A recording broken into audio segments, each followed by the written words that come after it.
Oh, on CTY? Uh-huh. Oh, it's fine. You need some sort of setup on eHome. If you look at their lineup, before the Darkseer gets a Blink Dagger, you need something to open up. That's why CTY is actually being sent first. It's not just because of the Aegis, but Universe does a good job of avoiding it, and Calldown's going to come down, but that's not enough damage. He'll just make it off. It's good versus Orchid. It sets him up for the Storm Spirit kill, especially since he did go for that Bloodstone. Like, that means the Storm Spirit is actually very susceptible to Yule's Split Earth. EG right now, they're having a tough time looking for an angle right now because eHome is just doing a good job of keeping together. And EG are doing what they can. Sumail just continues to farm, which is the correct decision, definitely. But they're just getting a little bit less farm than eHome are right now. There's going to be a big team fight buff here for eHome very soon. RTK is about to complete his Blink Dagger, I believe. So this will now set up the Winter Wyvern, as well as maybe, you know, Telekinesis or Split Earth plays are possibilities as well. But it's really the Winter's Curse Vacuum combination that's so deadly. Yeah, as long as they watch out for that, eHome or EG should still be okay. They've got a ton of clear. The Storm Spirit just continues to get so farmed. They've got heroes that are very good at spreading out. Like, obviously, Storm Spirit's one of them, but then they've got a Blink Dagger hero, a Nyx Assassin, Tusk. He usually sits back and snowballs in anyway. I can see how, like, this Winter's Curse vacuum combo may only catch, like, I feel like the most two heroes. Like, the Gyrocopter plus Skywrath Mage is probably your most obvious go. Yeah, and Storm, again, takes the net worth lead. Really surprising considering the landscape of this game. The first Tier 2 tower was taken by eHome, but Sumail, he's not forcing anything or overextending. He's not looking to make fights happen. He's just letting things naturally happen to him, and he realizes that because of the type of lineup that eHome has, the one downside to this is they are sort of forced to 5-man, eHome are, and when this happens, it means that you'll naturally get ahead despite the tower advantage. Aegis is now down. Evil Geniuses, like, they complete the MKB and the Gyrocopter. Did they go in at that point? Like, he just needs another 1,000 gold. I mean, because Luna is the more powerful late game hero. I don't think so. I think Gyro is still better. No? He's still better? Yeah, because the option for Gyro exists where you can get a, what's that item called? A Divine. And it's so strong. Okay. And there's nothing on eHome that'll instantly burst him now once he has a BKB. What about the supporting cast then? Of both sides. You've got the Vacuum Winter's Curse on one side, but then you've got the Storm Spirit. Oh, PPD's going to get caught out here. Yeah, they do have maybe a snowball to save him. No, he turns around, but he's being placed on ROTK. So CTY. They sniped the Courier too, though. That's true. So a 5th kill finally on the board for eHome.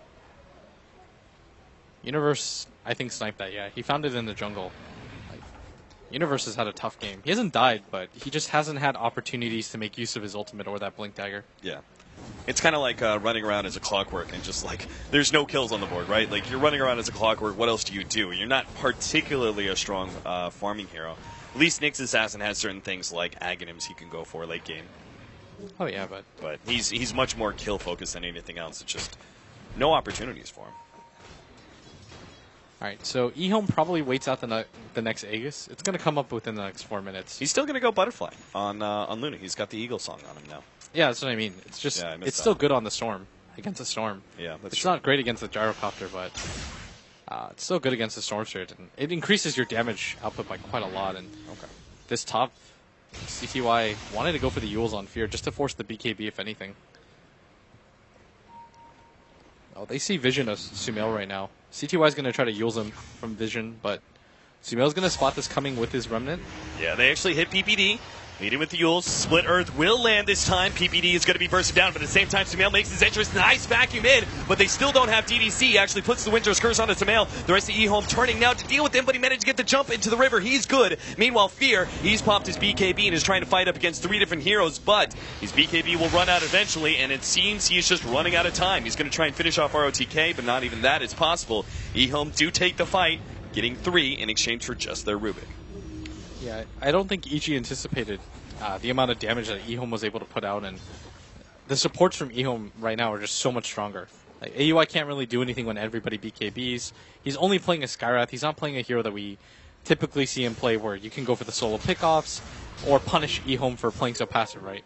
Like often we see him play heroes like Naga or Lina that can just go around the map and do what he wants, but I.M.O have just played this really frustrating game where they just don't allow any openings for EG, and they're doing such a good job of it. They're not really giving EG any chances to get back in this game, and with all the multiple BKBs up, Universe's impact has been severely limited. Yeah, I mean, as you point that out, there's 3 different heroes, like the Skywrath Mage, Tusk, and Nyx Assassin, all who farming on is just not very valuable. You know, sitting back, if as you were saying, if AUI had one of his signature greedy 4 positions, they would be in a much better position with this passive play. But as it is, it's really only Sumail and Fear's Gyrocopter that are getting any sort of progression in items that is worthy to talk about. Like, yes, there is a 4-staff on Nyx Assassin. That's nice utility, but it doesn't change the landscape of the game too much. Sumail's going to go for the TP out. I actually think ROTK could have sniped him there. If he had... I don't think he was watching because his hero wasn't clicked, but if he had gone for the vacuum, that was just unlucky by Sumail because he rolled right next to the Darkseer with like a second left on his TP, and ROTK must have just been like, what the hell? But at top, Fear's going to get opened up on, and it's just a move to force him to BKB. Yeah. At the same time, CTY doesn't want to try and force it too much. He doesn't want to have to use his own BKB if someone else is behind Fear, so it just clears through the creep wave, puts a little pressure on Fear, and backs up nice and quick. YJ is about to complete his butterfly, and Roshan. Yeah, good timing for I.M.O. Yeah, they're playing a completely objective-based Dota. They're playing around the Roshan timings. They're not letting EG open up on them before EG the have Roshan. To stop this. I mean, they're the best team in the world at fighting Roshan when they're behind. Here it comes. 4-man smoke up. How do they lead things off here? Universe does have the Blink Dagger to start things with a jump in, EG. They're actually spreading themselves out. They don't realize that Roshan was actually happening, it seems like. Universe jumps forward, but there's a Blink over to the side from ROTK. PPD in some serious trouble. Going for it right now. Activated Lanham is actually going to be the target here of Gyrocopter for the Winter's Curse, plus the wall is going to be the target. Sumail now jumps in, going for ROTK, has to jump himself out, though, as he realizes the team fight is totally lost. I.M.O will now clean up the rest of the heroes. Lanham will be taken out by Sumail, who now jumps over to get DDC as well. Still has some mana left, but hit by the split earth and the last couple of right clicks. Maybe not worth it to get those 2 supports, but I.M.O now trying to challenge for Roshan. Sumail buys back, and he's got a lot of mana. He makes a long-range jump, going for CTY, almost lands on top of him, but he does still get CTY. Now man fights against YJ. He picks up the gem too. He's running himself out. He's low on mana, but just enough to be able to get over this cliff. So he gets the ledge rank, takes the gem, but at the same time, I.M.O will still claim Roshan. Does he still go for this? No way. The ballsy maneuver, but he's not fast enough. Aegis is now grabbed by CTY. That was such an incredibly close fight. If things had broken a little bit for EG, that Winter's Curse, though, destroyed them. Like, they weren't able to put out any damage. Oh, Universe YJ. can't survive. Oh, this was greedy. At the very least, you can be happy that he wasn't the one who grabbed the Aegis, because maybe he would have died a second time there, but that's rough. That's such a simple pickoff that actually just kind of evens up the team fight we just had around Roshan. Yeah, because the Leshrac died in that fight too. He was able to naturally respawn, but it's still an advantage I.M.O because they had to force out Sumail's buyback. I guess he made the money back, so it's okay. It just depends on whether or not I.M.O have enough time to punish this. Yeah. Like, they have the Aegis on the Leshrac. I think that with this, once you wait for the Luna to come back online, you start going for it, but just really well played by I.M.O, being able to isolate out so many different heroes. The BKBs are just ruining EG right now because they don't have any physical damage aside from the Gyrocopter. So Sumail goes for the Lincolns instead of a BKB. I'm presuming just because Winter's Curse is so strong against him. There is still the possibility that he gets caught. The vacuum, Winter's Curse doesn't need to be placed on the Storm Spirit necessarily. It just needs to be caught in the AoE. What he's playing for right now is the potential of Storm. More than... He's trying to...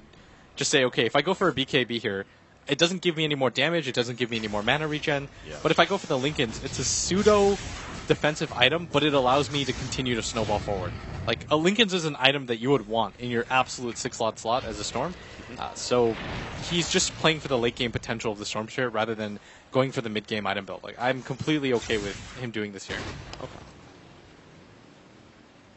Okay. That's a game-losing BKB, as EE would say. 4-man smoke up, I.M.O. They've got this Aegis, and as you were kind of saying earlier, that last Roshan fight, it all kind of comes down to whether or not they're able to utilize this Aegis to gain an advantage. Looks like they're going to set up on the Tier 2 tower. evil geniuses, I think, reading that the Leshrek's got to have somebody behind him, are immediately going up to the top part of the map, whether that's farming up the jungle, maybe putting pressure on the tier 2 there.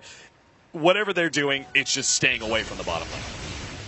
There's no way that you can fight. With no vision, you don't really... You know for sure that E-Home are behind CTY, but you're not exactly sure where they are, and this might actually be really bad for EG, because E-Home is going to read that they're all at top, so even if EG TP for this, it's going to allow E-Home to set up for however they want the fight to go, and EG just aren't going to be set for this, and so this is just going to be a free tower for E-Home, and not enough time for EG to respond. The glyph is there. Tier 2 gets taken at the middle lane.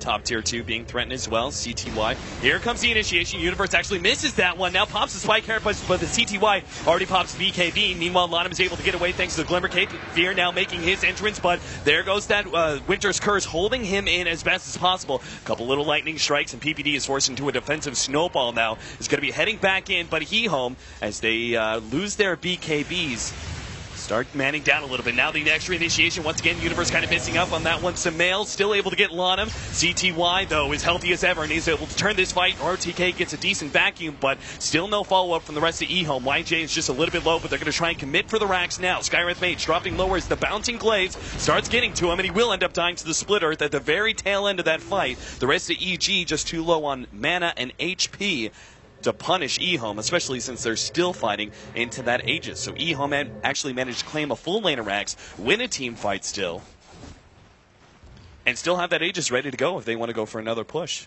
Yeah, and the Luna's finished fully completed Satanic right now. I think EG, it's really difficult when E-Home gets set up like that, and they've got the BKBs and they can use them defensively like that.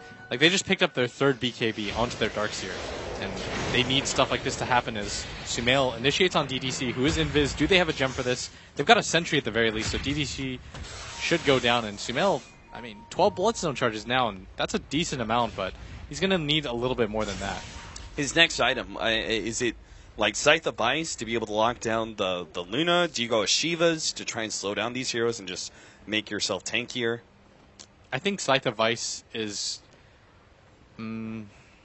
I think a Shiva's might be better, but I wouldn't fault him for going for the Scythe of Ice.